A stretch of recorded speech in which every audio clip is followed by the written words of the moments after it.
are ready to walk you through all of this. I will keep an eye on the chat. And then if you have questions, put them there and I will try and interrupt. Our commitment is that we're going to go through this until we have exhausted your questions. So, and your patience. Yeah. So, all right. Okay, good, Drew. Hopefully everybody, give me a thumbs up. You can see the visualization in front of us. Okay, great. Thank you. I appreciate that, Laura. This is the live visualization. Everything we're doing today in this meeting, you will be able to do once Drew gives you access to this. You can do it online. You don't need any special software or anything. So it's an opportunity for you to explore this data as well. So if you weren't at BABA and didn't hear our presentation, this is year 11, Drew, of our Agency Edge work together. Which is awesome. This is actually a survey that we've fielded twice before. Once in 2014, it was our first study we ever did for the Agency Edge. And then we fielded it again 5 years later in 2019, and now we're 5 years past that. So it's providing some interesting perspectives, I think, on what's changed. So I think it's important to note that every year, Susan and I spend some time before we go out into the field thinking about what is the hot topic? What do you guys need to know?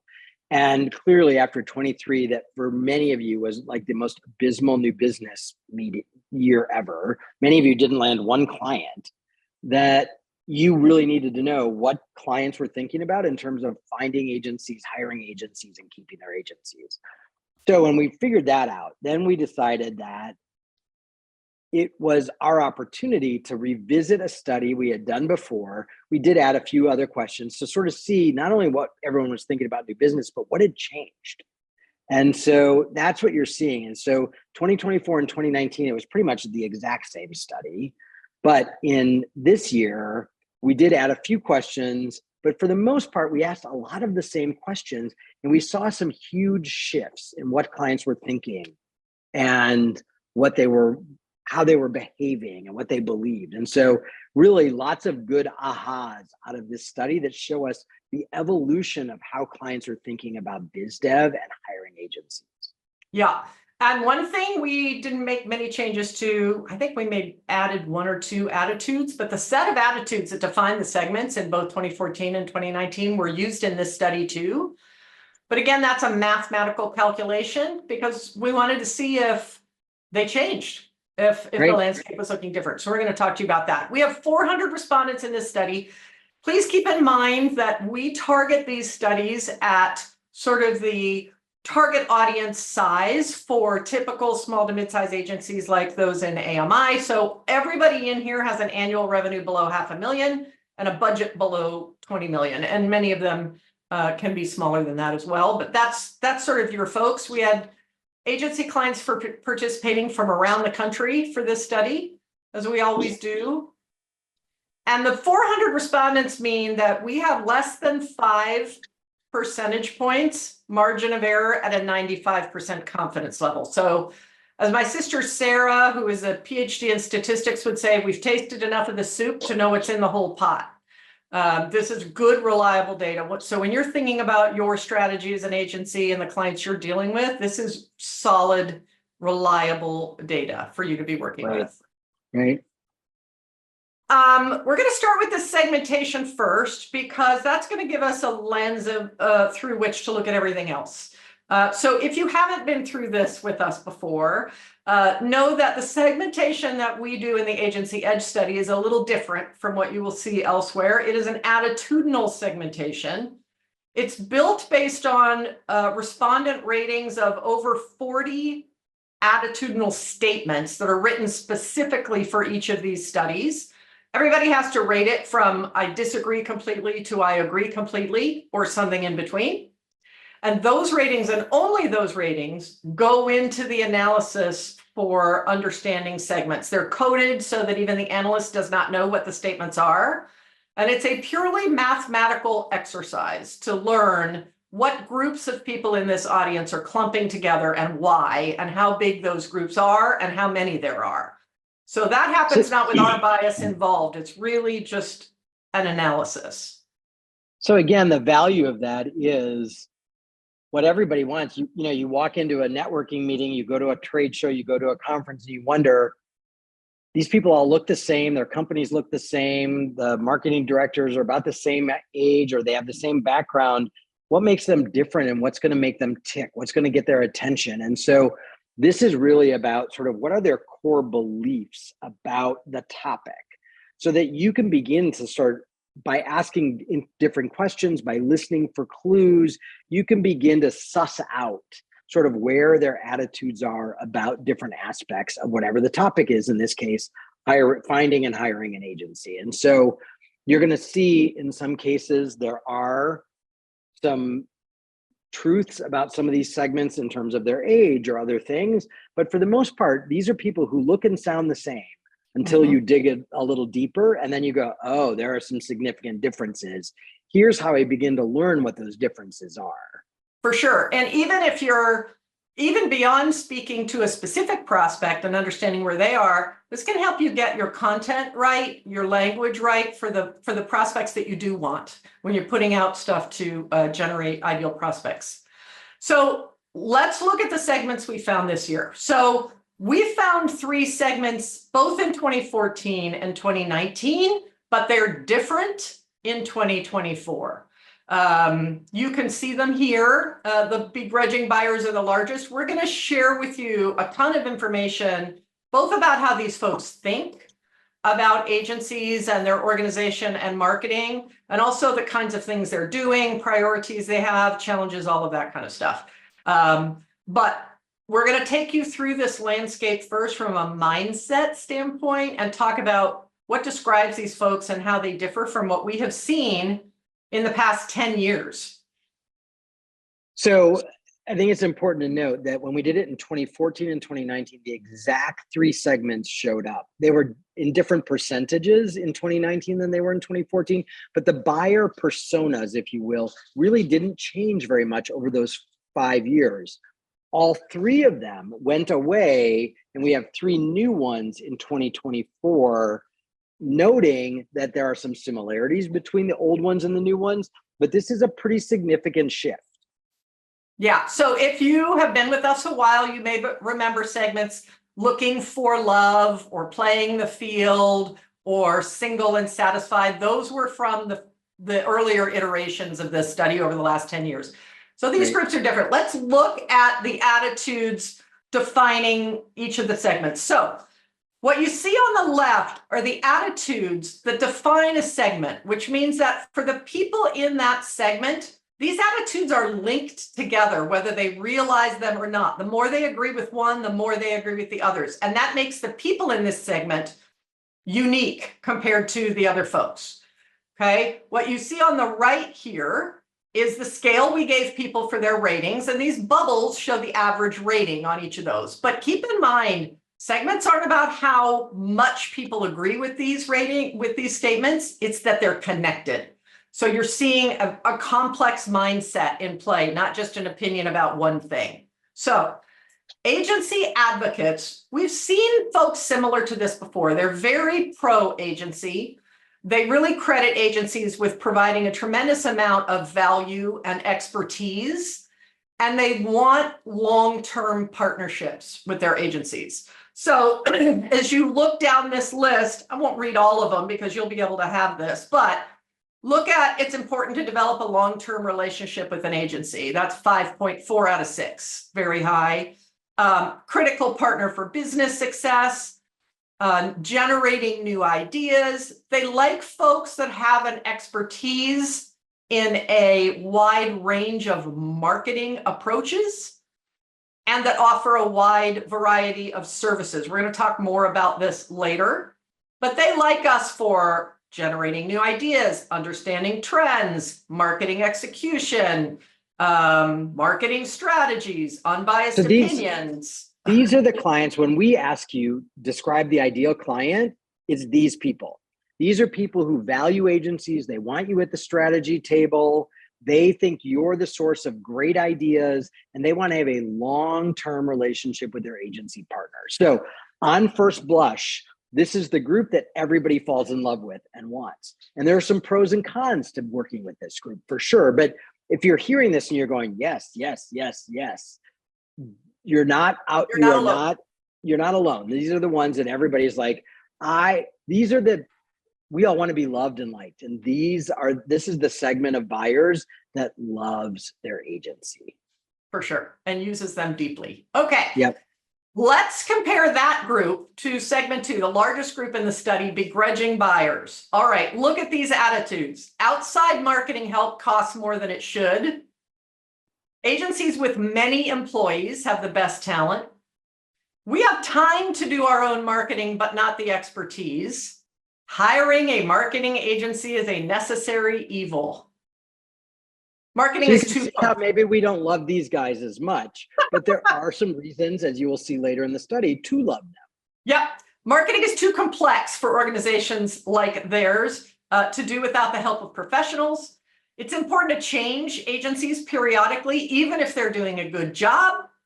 My organization has no idea what to do when it comes to marketing. That's a 4.1. It's not strong agreement, but look at the other segments over here in the disagree side of the house. So this is a group, right? Yeah, this is a group that really does recognize that they lack the expertise that agencies have and that they need. And then my organization doesn't consider marketing a high priority. Does that mean they don't do marketing? It does not. Does that mean they don't spend money on marketing? It does not. It's just not one of the things that's at the top of their list to think about all the time. All right, segment 3, exacting experts. These folks want specialized agencies in particular. These guys could have been named the Smarty Pants group, actually. The Smarty Pants group. Yeah, they think they're pretty smart. They think they are.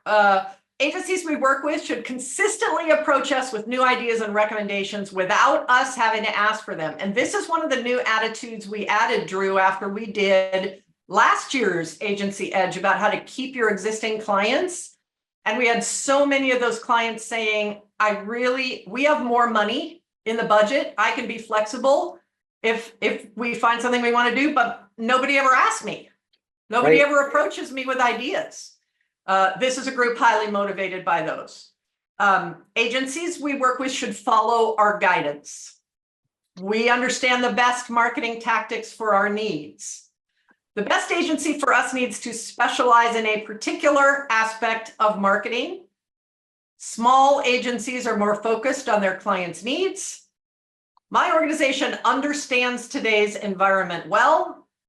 Finding the right agency is mostly about good personality fit. Agencies are a good source of marketing ideas we can execute on our own. We have the expertise to do our own marketing, but not the time. So again, there are some positives to this group. Absolutely, right? So these are folks who are saying, look, we got budget. We're looking for big ideas.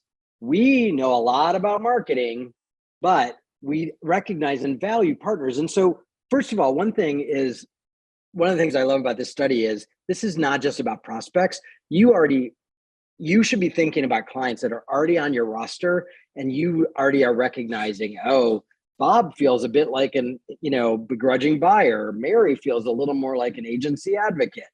So this is also insightful, not just for your new clients, but also for clients that you have that you're trying to grow market share with.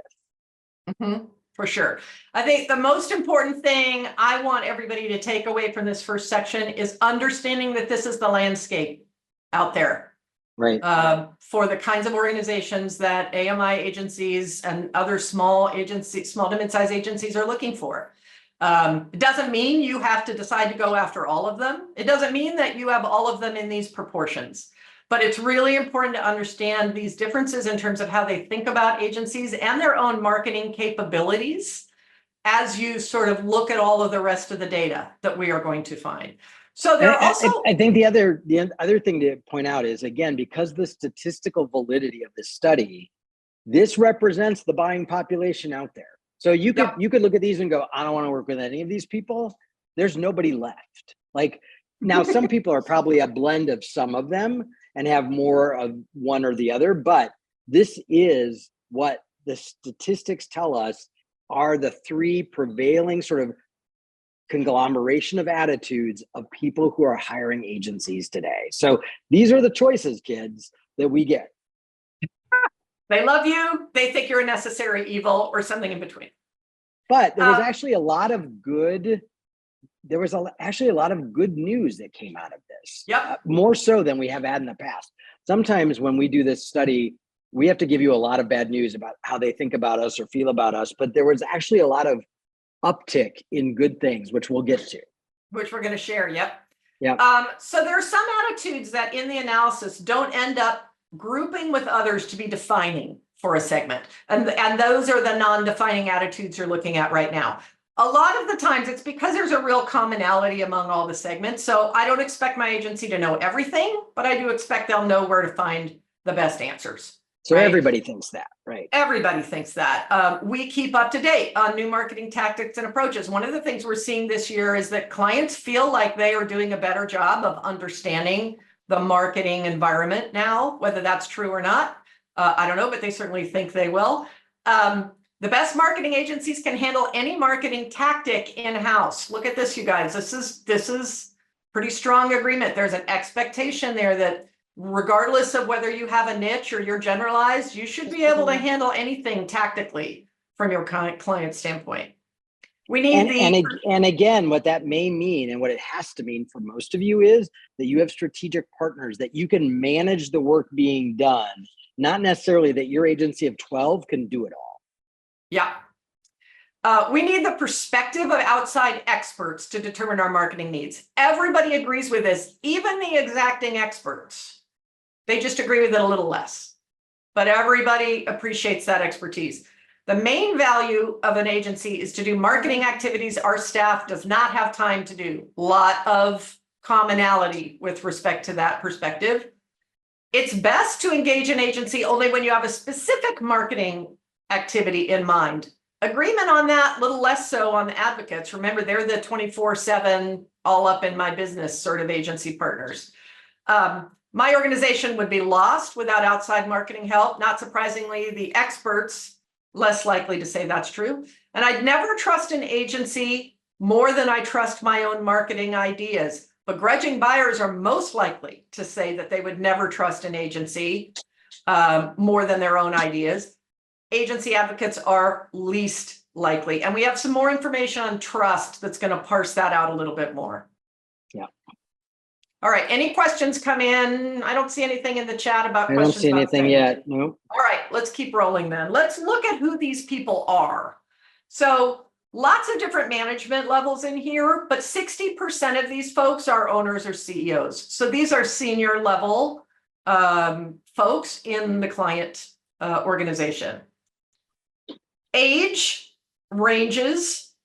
Shockingly, there are people in here who are under 30. But this is consistent with what we've been seeing. There's a lot of young senior level marketing decision makers out there too. And we are not getting older, but they are getting younger. They are getting younger, absolutely. If you want to look, here's the segment distribution by age group. So look at our under 40 respondents and look at the percentage of them that are begrudging buyers. 55%. That is significantly more than the agency advocates or exacting experts in that group, which means that if you're talking to a decision maker who is under 40, there is a very good chance that they are in that begrudging buyer space. And unfortunately, not great chance that they are one of the agency advocates. In fact, if you look, agency advocates, 40%, it's 60 or older, and it just gets smaller and smaller as they get younger. So some of those attitudes are literally dying off as marketing directors age out and younger ones come in. It is much less likely to be an attitude. If we do this study in 5 years, I think that's going to be a much smaller segment, if it's a segment at all. Yeah, we'll have to see, Yeah, it'll be interesting. I think experience may be some of what's going on here with agency advocates. Right. And even with exacting experts to some degree. I mean, it may just be you just learn more as you go along, and all of a sudden you see agencies as being more valuable. It's going to be interesting to watch this. Yeah. I think we should run this every 5 years and see. Yeah. Is it arrogance, or is it Right. just a dying attitude? Right. Yeah. Right. These are the folks who are making decisions for marketing. So 75% of the people in the study say they are a decision maker with respect to attitudes. Some of the folks who are not in that place are contributing or are decision makers with things like marketing budgets as opposed to the activities. Here's the decision makers for spending. And a lot of folks, as you can see, are both. 75% make decisions for spending too on marketing. So we're hearing from the right people in terms of the questions that we want. Here's another one: how respondents participate in hiring a new agency. 87% of these people have participated in hiring an agency. Knowledgeable.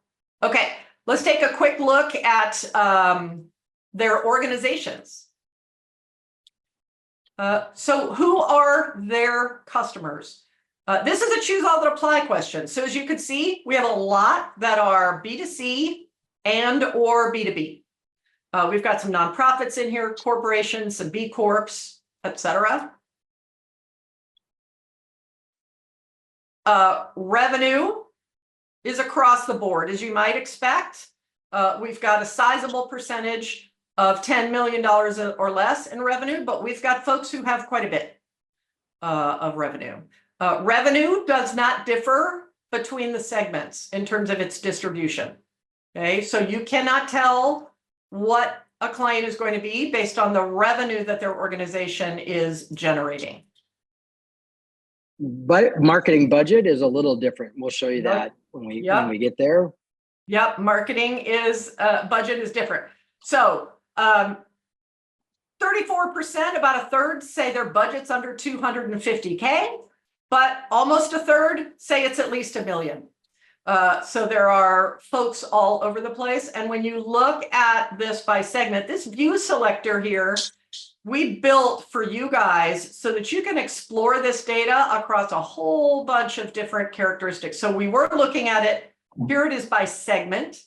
We can see that our begrudging buyers less likely to be at these lower level budgets, even though there's no difference in revenue. Begrudging buyers on average tend to spend more on marketing than the other segments. One of the pros of that group. For sure. You can also look at this by age group or whether they're a CEO or anything else as you explore this data yourself. Region of the country, all kinds of different things. All kinds of stuff. And again, you guys all have access to this, so we'll provide in my next member only email. I'll give you a URL where this all will reside, including a 76-page executive summary for you as well that details all of this stuff. So for sure. 76% of these clients have an in-house marketing team, which is an increase both from 2019, where we saw 68, and 2014, where we saw 51%. So we have a higher percentage this year than we've seen in 10 years of folks that have an in-house team. Here is the folks that have an in-house team and the folks that don't. So we can see that agency advocates represent a larger percentage of clients without an in-house team than they do of clients with an in-house team. But we can see both segments, all segments across both groups. So the good news out of this, though, is, somebody just said they have a new target. It's the over 60 crowd. The good news is that even though more of them have in-house marketing teams, their marketing teams are pretty small. And I would argue that for most agencies, it's actually helpful to have someone in-house who is focused on marketing as opposed to dealing with the business owner or things like that, because you have an advocate inside the organization. So we were pretty happy to see that, yes, there is marketing, but they're not very big teams. So they're still going to need help, either strategy help, execution help, or both. Yeah. So you can see team size here, but this is, 20% with 1 to 2 team, that was 8, both 5 Yeah. and 10 years ago. That was 8%. So more with an in-house team, but those It's in-house smaller. teams on average are smaller. Nick asked, I'm just going to show everybody so that everybody could see the same thing here. He wanted to see if you could look at revenue based on compared to budget. And you absolutely can. Where's budget? It's in there somewhere. It's in here somewhere. So yeah, you just pick that and then off you go. Okay. All right, there's marketing team size. Okay, so before we get into agency relationships, the things I want you to know are there are very few differences on paper between these segments. Okay, begrudging buyers spend a little bit more. They tend to be younger in terms of the decision makers, but overall, this is not about the size of someone's organization, the size of their budget, how old they are, what part of the country they're in. Gender. Right, a gender, anything like that. So, Right. and that's consistent with what we've seen before. Yeah. All right, let's look at their agency relationships. Again, the choose all that apply. We have a lot of folks saying they're using an agency regularly for strategic guidance and for project execution. Although you're going to see this vary. I misspelled advocates. Let's fix that right now. You're going to see this vary between the segments to a certain degree. We have 16% that say they have an agency of record this year, which I'd have to go back and look. I don't remember if that's declining or staying solid. Well, I think it underlines the trend that we've seen for a long time, which is a lot of clients, even if they work with an agency every single day, really shy away from signing a contract that says you're the agency of record or use that language. They like to be a little they like to be able to play a little more footloose and fancy free with that language. Mhm. Because as you're going to see later, which we're about to show you now, is most of them have relationships with more than one agency. So they are not going steady with just one of us as a general rule. So 39% have one agency, which means 71% have more than one agency. Right. That 39%, however, is significantly more than we saw either 5 years ago or 10 years ago, which is interesting. And we saw in the last couple of years of studies that clients are saying it's exhausting to manage all these relationships with agencies. So I'm trying to skinny down a little bit. So that's a trend we've seen over the last probably 3 or 4 years. And I will say, I think it's an opportunity, especially when you marry it with the fact that they want more and more strategy for us. So if you're an agency that drives the strategy for your clients and you have some partnerships with other agencies that do what you do not do, you can kind of be the lead dog and you can really drive a lot of that business and then subcontract out to other people. They want somebody on the agency side to manage more of those relationships. They want fewer of the headaches that come from managing the relationships. And so you're seeing them skinny that down. And it'll be interesting to see, Susan, if we see even more of that next year. Yep, I agree. If you click on one of these bubbles, you'll be able to see where there are statistically significant differences and where there are not. If you click on something and other bubbles horizontally in the line light up, this bubble is statistically significantly different than these. If it doesn't light up, if they stay shaded back, no statistically significant difference. You can sort of, as you're rooting around, think about what's within the margin of error and what's not. 60% of those that are working with more than 5 agencies are begrudging buyers. That is significantly more than we see with the other segments.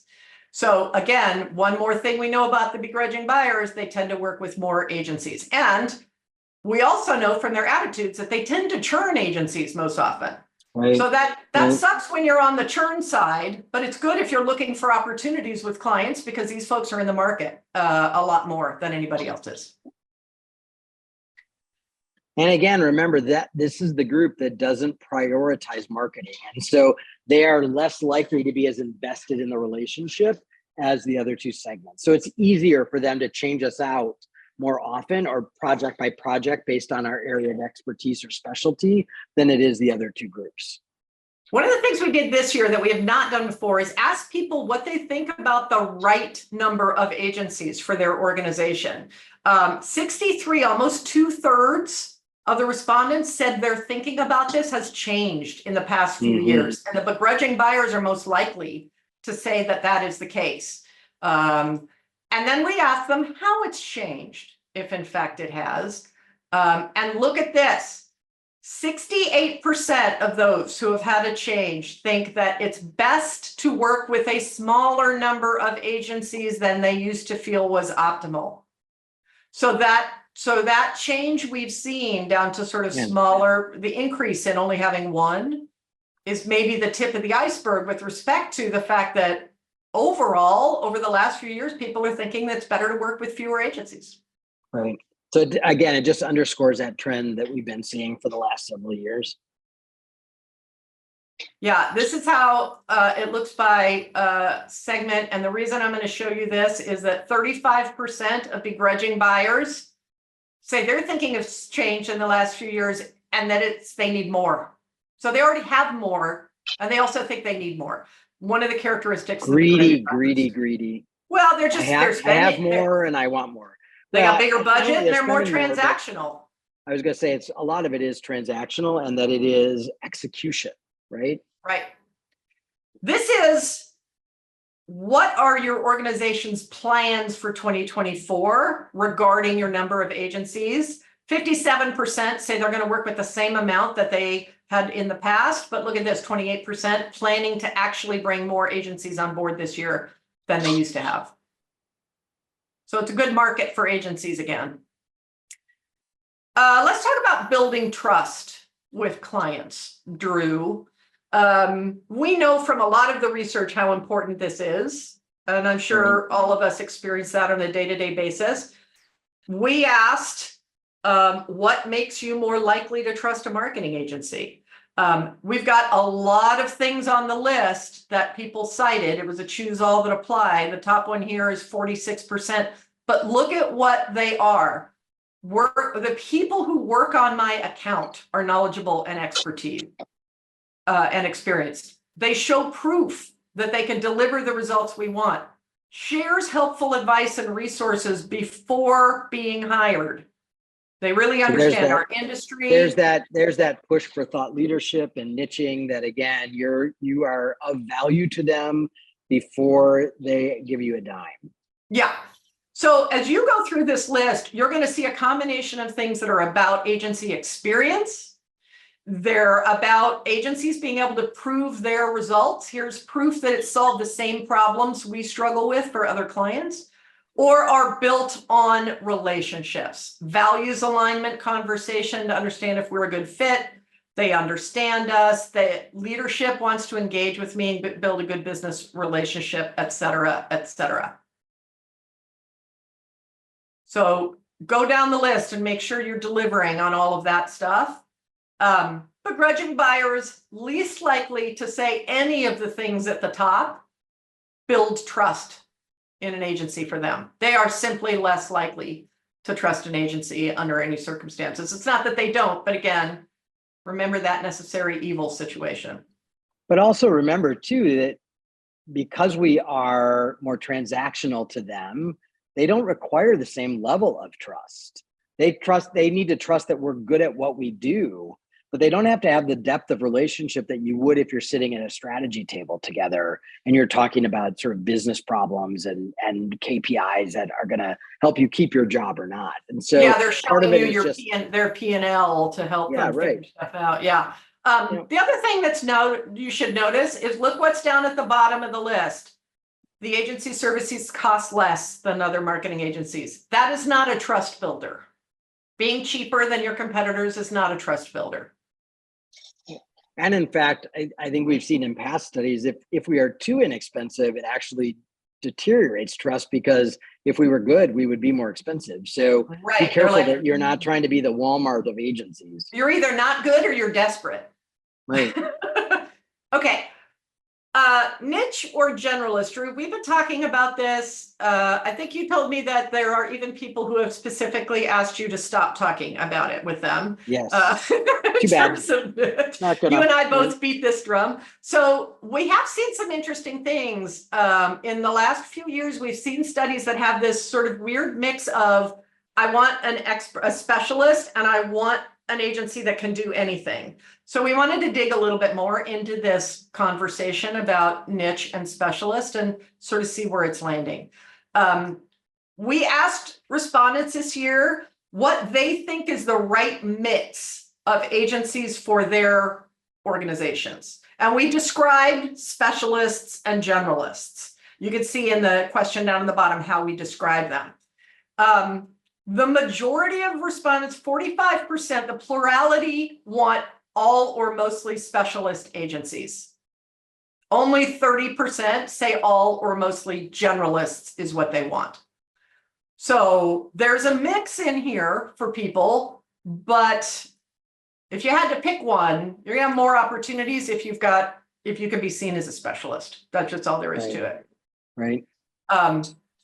Here's what happens when we look at the segments. So look at the begrudging buyers, more likely to lean on the generalist side of the house than anybody else. And there's a sizable percentage of both our agency advocates and exacting experts who are happy to have an equal mix of both. But when push comes to shove, again, specialist is winning over generalist. So look at this. This is all generalists, all specialists, an equal mix, and the leans. You could see the percentage of the folks who want all or mostly generalists that are showing up as the begrudging buyers, right? So if you are a generalist agency, this is going to be favorable for you with that particular group because they like generalists. And if you're a generalist agency, odds are you are doing more execution work or more sort of broader marketing because you don't have that depth of expertise in a single industry. And so it's actually a great fit. Yep, for sure. One of the things I wanted to understand was whether the organization, the client itself, has a niche. 45% of the clients in this study say their organization definitely has a niche, and almost everybody else says it at least sort of has a niche. So, not surprising. A lot of organizations provide something for somebody that requires some level of niche. Clients who say they definitely have a niche are much more likely to say their agencies have a niche as well. Which makes perfect sense. If they've niched down to a specific subset of the world to sell to, they obviously value that. And so they're going to value it in their partners too. Yep. Among the clients that do have a niche, which is most of them, we ask, what is it based on? And very similar to the advice that you're providing agencies, Drew, niches are a combination of things. This is a choose all apply. We see people picking an industry, a customer, a particular product or service we provide, but also geography shows up, a problem, a method, a process. And that's a good reminder to all of you. When we talk about niche in terms of your agency's niche, it doesn't have to be that you only serve a certain industry. It could be an audience like we know millennial moms better than anyone else, or it could be we have a lot of agencies that niche down in the deliverable. We are a PPC SEO shop, or we're a web dev shop, or we're a PR firm or whatever. So there's lots of ways to niche. Yeah. And I think you've said before that sort of the more things you can stack on top of each other. So we're a specialist in millennial moms when it comes to healthcare, then the more niched you are and the more your expertise will be recognized by the right folks. For sure. Yep. Okay. How important is it to your organization that an agency has a niche? I love this question because first we asked it how important that they have a niche, and then we asked how important is it that they have a well-known reputation for that niche? And having the reputation actually beats out just having the niche. If you Well, have a again, though, niche, that's yeah. many of you hide your niche, right? You have a niche, but you don't really want to put it on the website or tell anybody because that might mean you're leaving money on the table. And what they're saying to you is, you got to be bold and proud. You got to be loud and proud about your niche for it to have even the most value to us as possible. Like, we want you to be publicly known. And when you think about it, that's not just underscoring your expertise, but it's also that they get some borrowed esteem. If you're well known for being in a certain industry or niche, and you're their agency, they get some cred from that as well. Yeah, for sure. It's a trust builder. Yep.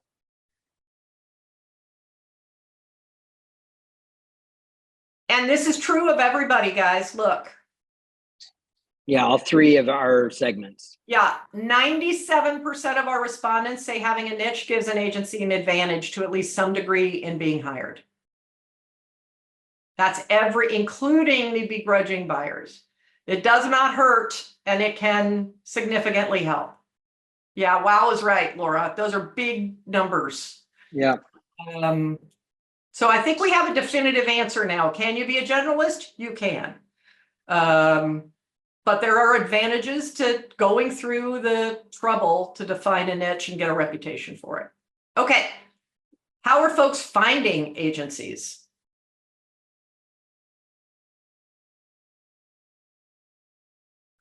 Um, 62% say they expect an agency search to take no more than 3 months.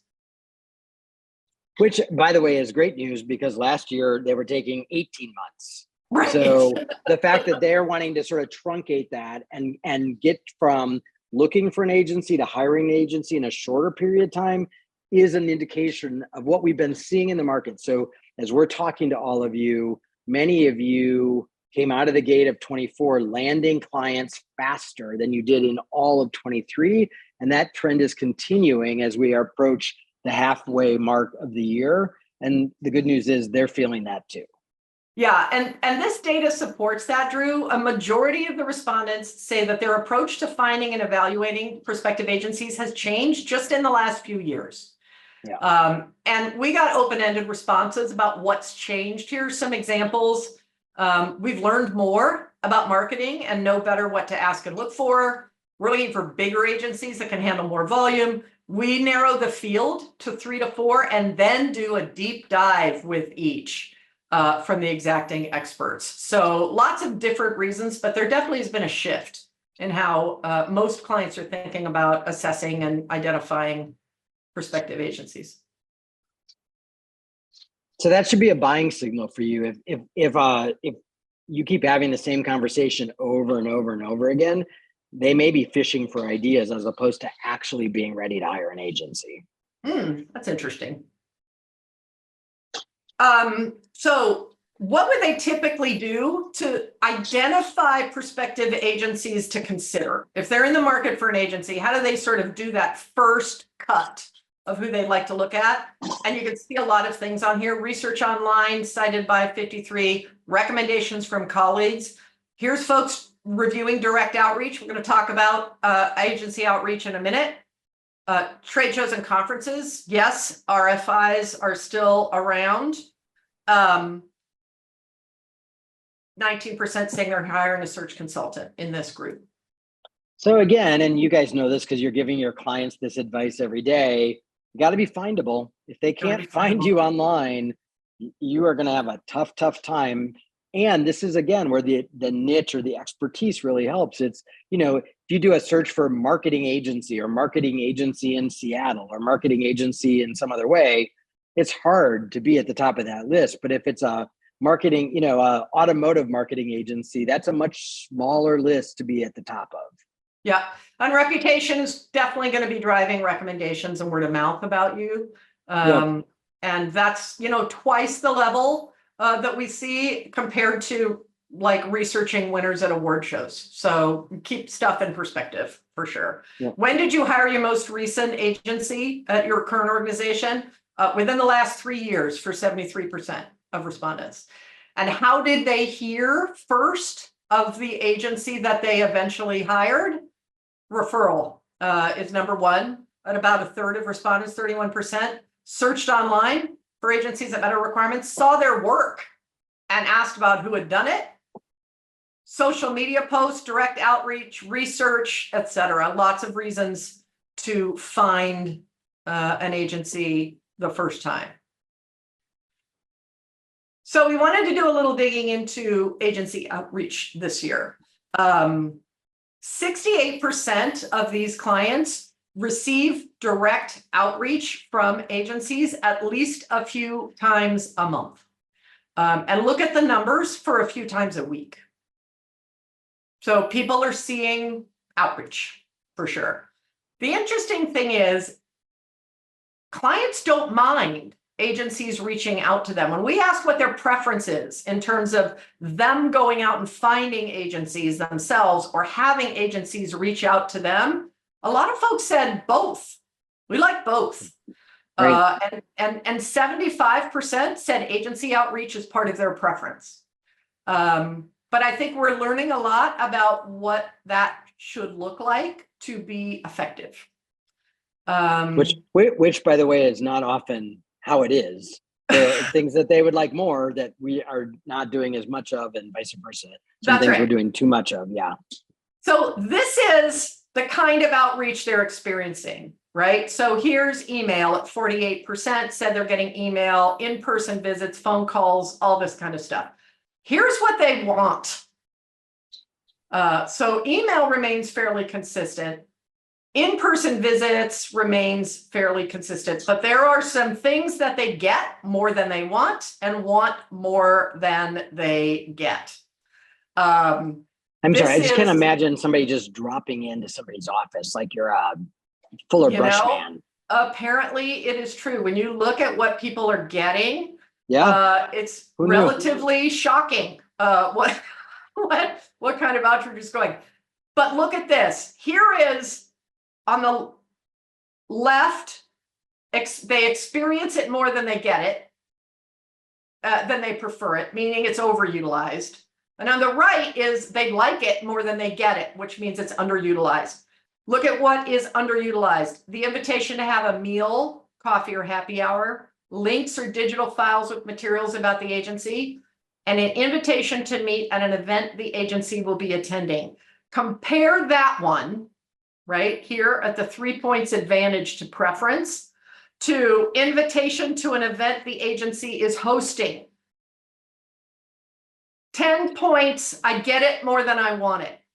And so again, this is consistent with what we've seen in the last couple of years. But this is also a reminder that those of you that have not gotten on a plane for a while, that have not gone to an industry trade show or conference, they're already out of the day-to-day. They're thinking bigger picture. That's a great place for you to connect with prospects, especially prospects that you may already have some tangential relationship with, and you can sort of take it to the next level by being at a conference or a trade show and grabbing a drink or having a conversation. That what they're saying is, I am open to more of that than I get. So do not be shy about, and again, this is where niching helps is, you can't go to every marketing conference and trade show, but you could go to some that are relevant to your industry expertise or the clients that you want to serve, especially if you've done some thought leadership, you have a email relationship perhaps, or a subscription relationship. Maybe they subscribe to your newsletter, or, they listen to something you produce, and now they actually want to take it to the next level and meet you. This is a great 1-2 punch. For sure. And that I will remind everybody, if you're not familiar with last year's Agency Edge research about how to get your existing clients to spend more money with you, going to conferences with them, accompanying them to events that they would find valuable was one of the top things for them. So if you're not planning to do that yet, you should be thinking about how you can incorporate that. And regardless, basically take this list and do more of the stuff on the top and less on the bottom. Phone calls, direct messages on social media, gifts or food deliveries for prospects. It happens more than they want it to. So to me, a great combination would be identify a conference or two that you and a great client who loves you would want to go to together. And while you're there, have your client introduce you to people they know. because now we're at a conference, I'm with a client and building that relationship. I'm getting a direct referral because of course they're going to say nice things about you when they introduce you, and I'm meeting prospects. That to me would be such a worthwhile investment. Yeah, I agree. Maybe AMI should offer well, never mind. I was just thinking, I think they care about. I think sometimes we sound like figure skating commentators. That's a great idea, Susan. Look, they're doing the triple Southpaw. So, sorry, but it's been a long day. Okay. We've been talking together for, I don't know, 15 years. So inevitably those kinds of things are going to come up. Okay. So we saw how often they get outreach. Look at how often they review it. Right. Regardless of segment, a lot of folks say they are actually looking at the agency outreach that they are receiving. And what is driving their review of agency outreach? They've heard good things about the agency that made it worth checking out. These are all open-ended. Their mission statement aligned with our values. I love this one.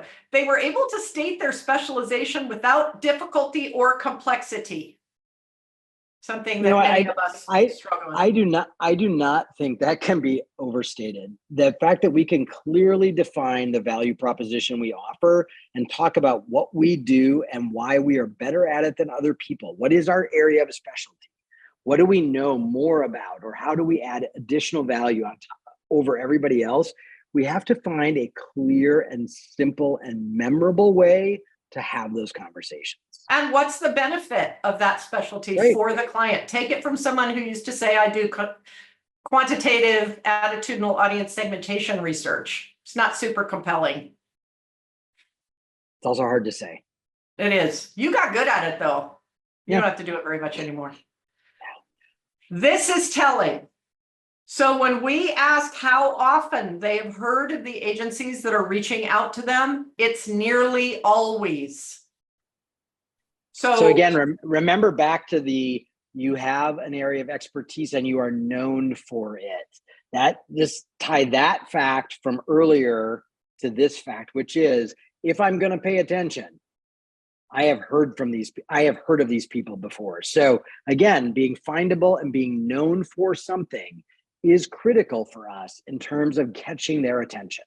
Yeah, I think it's great if someone is following your content, they're on your email list, even if you've never talked to them, and then they hear from you, they are very likely to review what you are providing for them because they're familiar with your name. So it's really important to take away from the outreach conversation. Yes, they're getting it, and yes, they're looking at it, but that doesn't really represent completely cold, out of nowhere outreach most of the time. They've got some familiarity with your name, your brand, when they're looking at your stuff. So what influences their spending time on whatever you have sent them from an outreach standpoint? Look at 53% said the agency has a good reputation.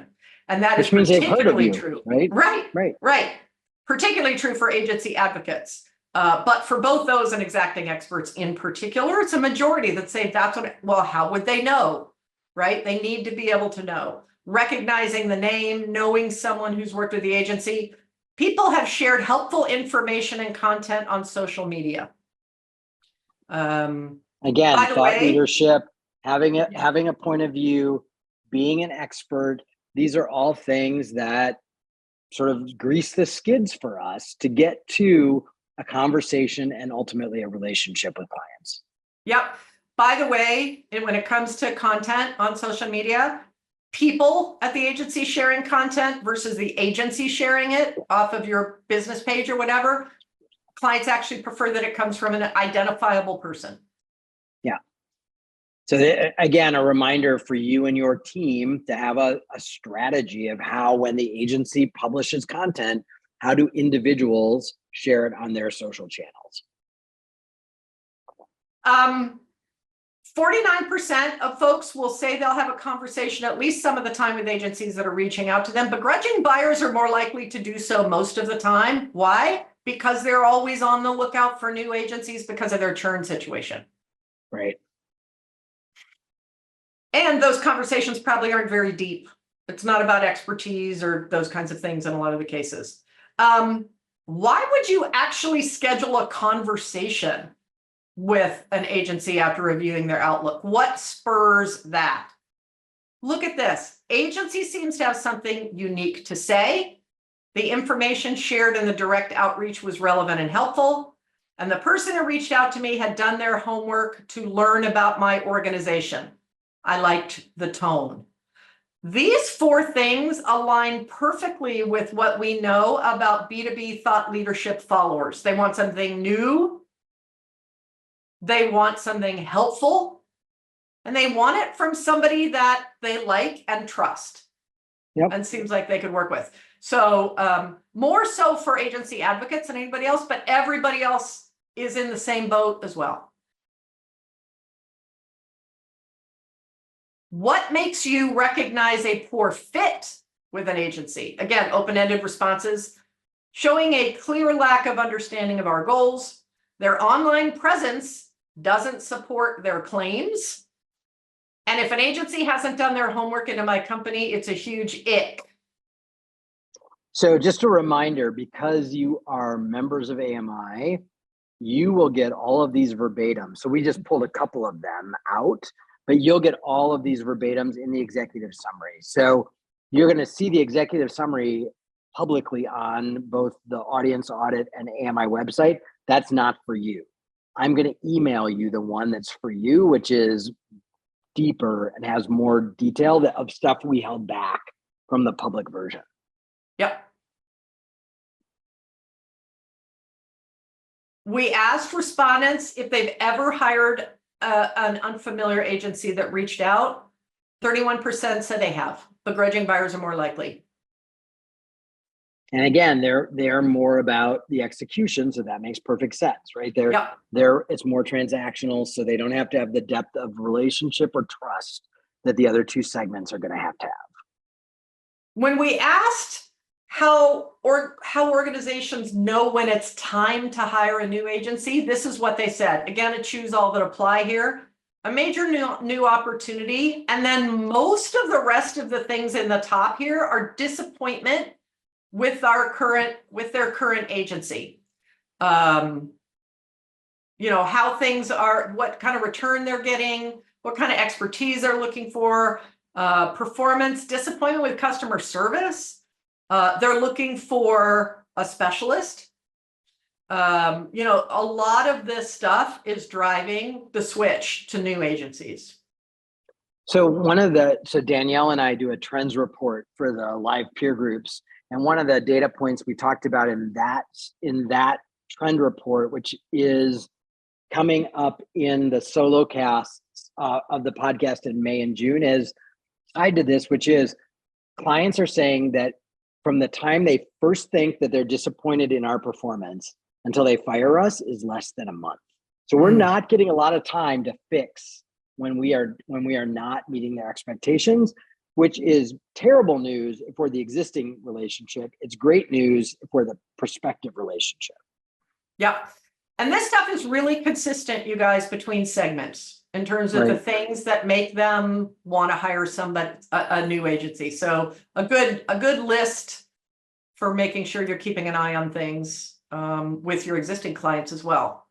And in most cases, probably not surprisingly, when they hired an agency, it replaced another one 46% of the time. 20% it was an additional agency.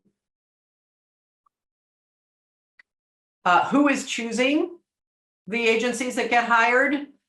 In these clients, it's leadership. A lot of the time, the owner or founder, 44% of the time. When we look at bigger organizations, they're more likely to cite the CEO than the owner. But this is happening at very senior levels within organizations.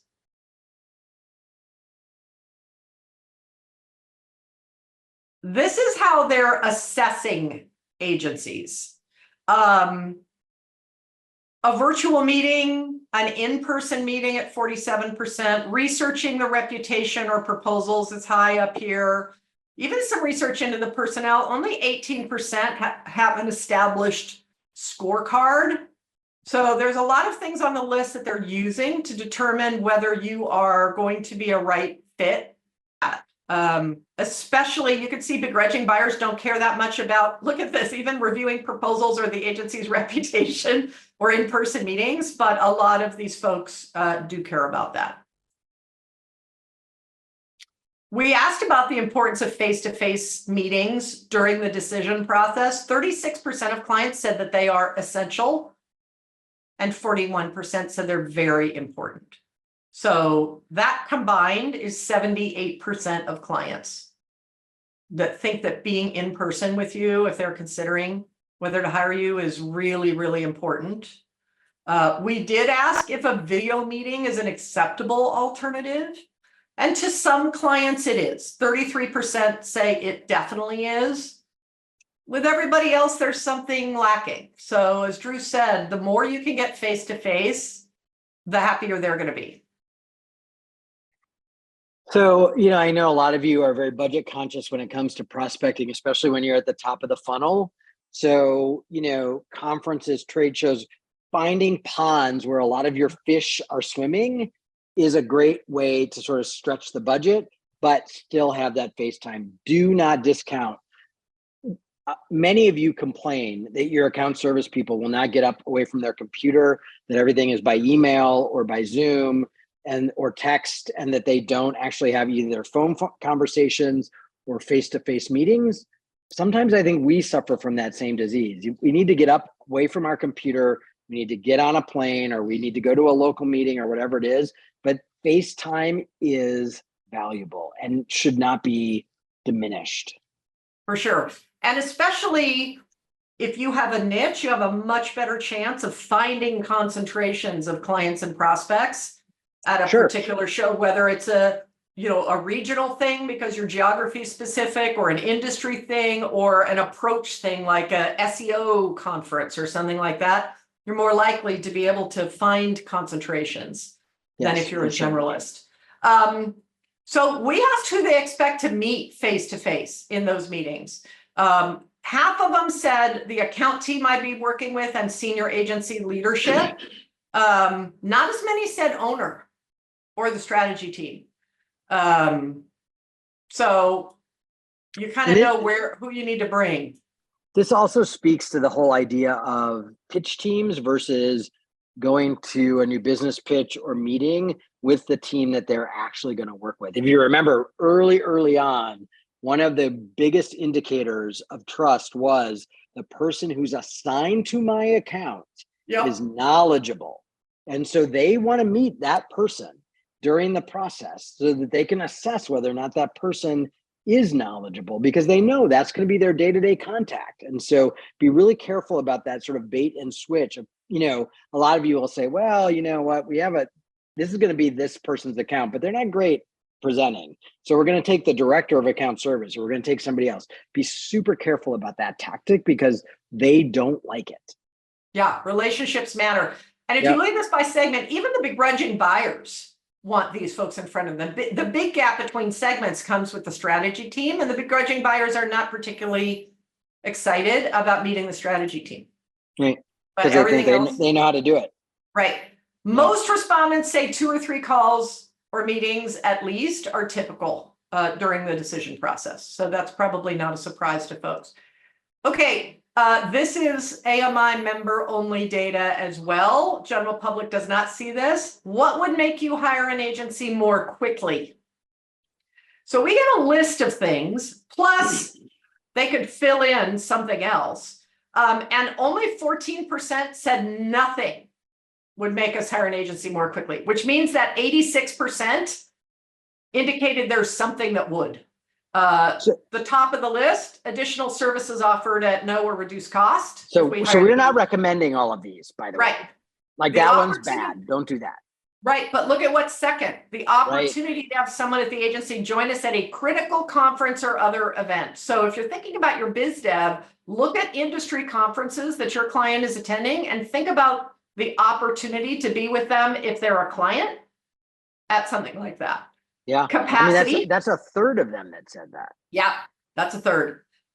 Capacity with the team members they want.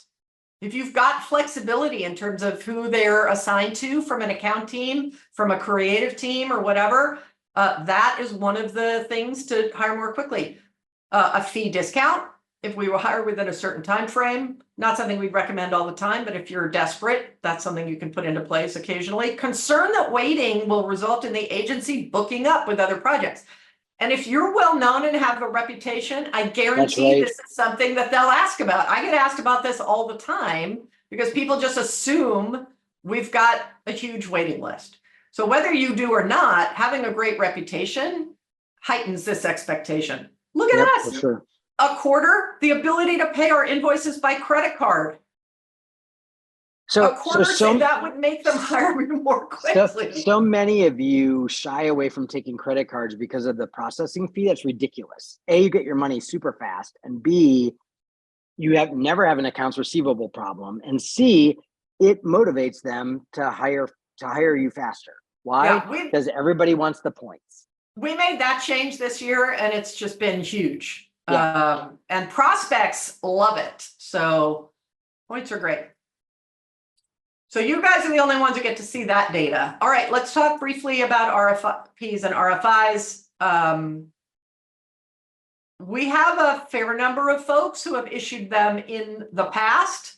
47% of respondents, almost half, have issued them in the past. And most of those who have issued them say they work really well. Very effective. Just over half in finding good agencies. As a result, lots of those folks plan to continue doing them in the future. So I wish I could tell you 53% say they're going to issue the same number. 37% say they'll likely issue more than they have in the past. Right. So I wish I could tell you they were going away. This data certainly does not suggest that that is the case. I will say this. So we have a great workshop with Mercer Island Group in October, and it's called, Winning with Written Proposals. And it's not just RFIs and RFPs, it's just proposals, case studies, cover letters, all of that. It is a killer workshop. So based on the fact that more and more of them are saying they're going to lean on the RFI, RFP, you getting good at this is important. So if you have not been to an AMI workshop or you haven't been to that one, that might be one worth considering. And I can say it's awesome because we don't teach it. Yeah. So one of the advantages of being a researcher is that you can throw stuff into your studies that you don't have to ask any about. And one of those that I did this year, because I was doing a roundtable, I was moderating a roundtable at BABA about first-party data collection for agencies and for their clients. So I thought I'd ask clients about first-party data collection, and I wanted to share it because there's some interesting opportunities here. 72% of clients in this study say their organization has a process for collecting first-party data. It's true regardless of segment. It's less likely among the smallest organizations in the survey group. Their priority on collecting first-party data, whether they're already collecting it or not, is very high. 25% say it is a top priority, and another 43% say it's an important priority. 75% say it's really important for them.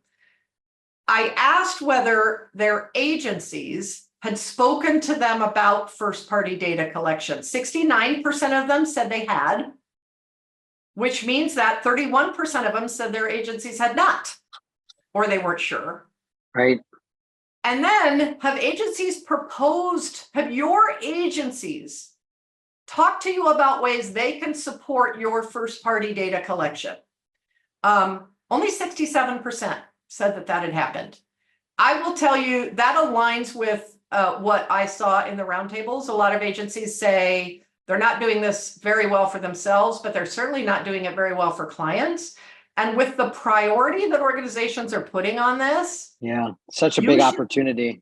There's so many ways. Agencies are just in the catbird seat with respect to helping clients collect first-party data, whether that's surveys or assessments or e-commerce or whatever that you are working on them with. You're in a great position to actually support that. And that becomes really important as those second-party third-party data sources are going to be disappearing. Google's already started Right. eliminating that stuff. So Eric Martinez at Blue Tangerine spoke eloquently at one of the roundtables about what's happening there. So you have an opportunity, I think, to do this with your clients and take a look. There's some other stuff in the back here that you can play with in terms of exploring attitudes or looking at segment distribution. But I think we have maybe 10 minutes left, I think, in our time. Do we, Drew? Yeah. So for those of you that have stuck with us, first of all, thank you. I know this is a long conversation at the end of the day, but important. So based on everything we just showed you, what questions do you have for us? How are you going to apply this? What does it tell you? How are you going to share this with your folks? So again, you'll get the full visualization. So you'll be able to play with the data. You'll get the almost 80-page executive summary that really not only looks at some of the key questions and answers, but gives you Susan's and my take on what it means for you. And then C, you obviously will get the deck itself. So what else can we tell you? How else can we help you apply this? You can put it in the chat, or you could just unmute. Yep. If you have questions or thoughts. I know it's a little bit of a fire hose. Why don't you stop sharing, Susan? So if somebody does unmute, we can actually see their lovely face. Questions for us? They're stunned by the data. It's the fire hose stunned into effect. silence. So any idea on how to profile for which segment a potential new client might be? Yeah. So Rachel, that's one of the reasons why we do this study, is so that you can develop a series of questions that will sort of help you think through that. So I would be asking them about their current agency relationship, how many agencies they currently work with, why they choose to work with that many or fewer. Like, I would ask about those kind of questions. I would be asking about, like, tell me what the ideal agency relationship looks like. Do you want us to be involved in the strategy part of the conversation? Do you want to tell us what your strategy is and just have us help you put together marketing tactics and then execute? So I would be asking, like, where in the process they want you to jump in, and how involved you're going to be in the entirety of the process or a segmentation of the process. Those are great questions, Drew. I would add a question about, what's your biggest challenge? Is it marketing expertise? Is it time to execute marketing, or is it both? Yeah. And see where they land. And by the way, asking those kinds of questions sets you apart right away from everybody else who's like, what's your budget? What keeps you up at night? You know, like, ask these kinds of questions that really get them thinking about what they're looking for. You're going to learn a lot about them.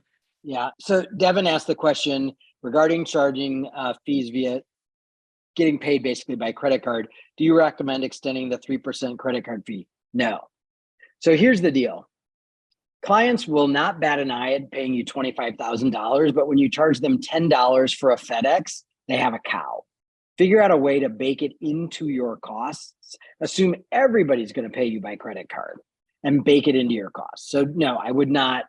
I think it looks very nickel and dimey, and it makes you look like a small business rather than a big business. Like when I go on Amazon, or I go to Barnes and Noble, or I eat at a restaurant, nobody says to me, hey, we're charging you 3% for your credit card fee. But the reality is they've all baked it into their cost. So bake it in somewhere, but don't pull it out as a separate cost. I agree. Other questions, thoughts, worries, insights, aha moments, any of those things? Everybody wants you to get back to your actual vacation, Drew. Yes, that would be good. Okay. Well, I don't see anything else. Come on, you guys. Surely we just talked to you for like an hour and a half. You must have a question. Are you stunned? You're stunned into silence. Well, let me say this while we're waiting for somebody to be brave. If you do have questions about what you read in the executive summary, about what you see in the visualization, is there hope? That's a great question. Oh, Kevin. You're such There's a cynic. hope.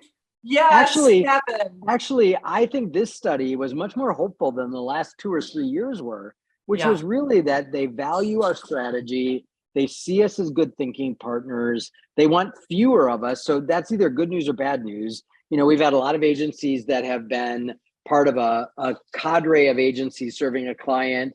Some of them have won the big lottery by being the agency that stayed. Others have lost the lottery by being the agency that got kind of shut out. But I think this actually is really good news for the most part, that their understanding of the value we bring is at a higher level than we've seen it in the past. So I think there's a lot of hope in this. Yeah, I would agree. How many niches do niche agencies pursue? One, Dan. That's what makes it a niche. One. But what I will say is you can have a couple tangential. So, for example, we do medical devices. We do pharma products for women over 50. Like if they're all healthcare related, but their specialties with healthcare, by the way, is not a niche. That's like too big. B2B, by the way, even a worse niche. But I would say 2 or 3 things where you have a concentration. And try to remember, Susan, when we ask this question, how much of an agency's business needs to be in a niche for the client to think it's a niche? It was about a third, wasn't it? Yeah. Yeah. So, Yeah. So Go ahead, I would Drew. say, Dan, 2, maybe 2, that is 70% of your client base. And ideally, those 2 niches are somehow connected together. So it's not like small credit unions and herbicides. Like it's not something that has nothing to do with each other. Yeah. So The ideal is one. another quick example. So, and I think when we say one, we mean a niche, but that can be a layered niche that incorporates what you do and who you do it for sure. and those kinds of things, right? Yep. But so as you guys know, we used to do this research specifically for agencies. And after I went to Heroic Public Speaking, one of the things Michael Port talks about is fractals with his speakers. So finding related opportunities to talk about how you help with another group that would benefit from that. So one of our fractals now at our audience audit is authors and speakers, other experts, because we're doing thought leadership for all of you guys and your companies, and they're all consultants trying to build a business off of their speaking or their books or whatever. So that's a fractal. So, but I think what you don't want to do, one of the answers we got about why you don't have a niche, Drew, in the previous research was, well, we just have too many different kinds of clients and we can't figure out how to smash them together into something that makes sense. That is not how you want to figure out your niche. You want to decide what you're really good at, what problems you solve, who you really want to work with and why. And then take that core audience and identify if there are others that could benefit from the same thing in the same way that you'd like to work with. So if you're wrestling with niche, we put together a really great tool that helps you sort of evaluate from an objective point of view what would be a good niche for your agency. And honestly, I can't remember the URL. So if you go to the AMI website and you search for niche criteria, I think it'll show up and you can just download it. It's an Excel spreadsheet. You can download it. And if you can't find it, just email me and I'll send you the URL. But I will say this, remember that niche is how you describe yourself to the world. That doesn't mean if somebody comes to you with a big bag of money that you can solve their problems and they're not in the niche, that you say no. At some point when you have enough expertise and experience in the niche, you will say no. But in the beginning, remember, niching is an evolution, not a revolution. So how you present yourself externally and publicly may be different than what you take in. So if you're doing great work and you have a referral that's not in your niche, it's fine to take that as a client. It's just how you present it on your website, right? Don't put it on your homepage. And the other thing to think about, I think, is your site is a sales tool. You need to be talking about your niche or niches on your site for your ideal prospects to see.